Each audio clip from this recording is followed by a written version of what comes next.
It is the failure of the United States, of the European Union, of the Western powers to hold to account Israel. Taoiseach, you said it is not okay for Israel to attack civilians, attack civilian infrastructure, to threaten to starve the people of Gaza. It most certainly isn't okay. It's a war crime. The Israeli government have brazenly, publicly and openly declared their intention to commit a war crime and have commenced that war crime against the people of Gaza, saying that they intend to starve of food, electricity, water 2.2 million people. That is a war crime under the 4th Geneva Convention.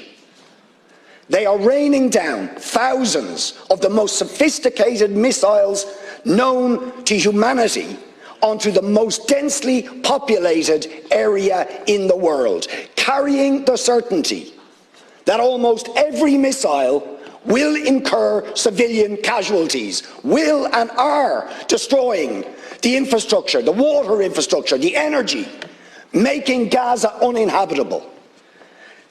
And using, in very credible reports, as they did in the past, chemical weapons, white phosphorus, being used by Israel.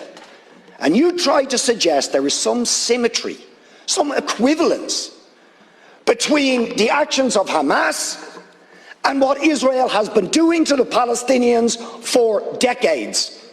Will you admit that the terrible loss of life and escalation of violence that we have seen in the last few days is simply a continuation of the crimes against humanity, the war crimes of the state of Israel against the people of Palestine? And it's not me saying this. You have, or you should have read, the reports of Amnesty International, which we asked you to read and act on Human Rights Watch, on the UN Special Rapporteur to Palestine, on the UN Human Rights Council, on the issue of Palestine.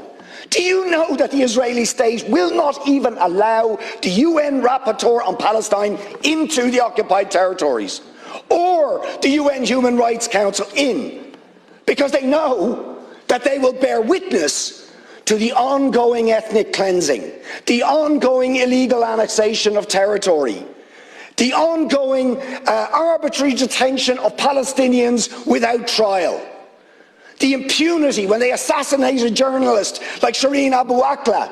No justice, no sanctions. What do we actually get?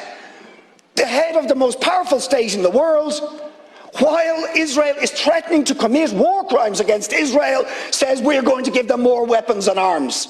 We support them absolutely.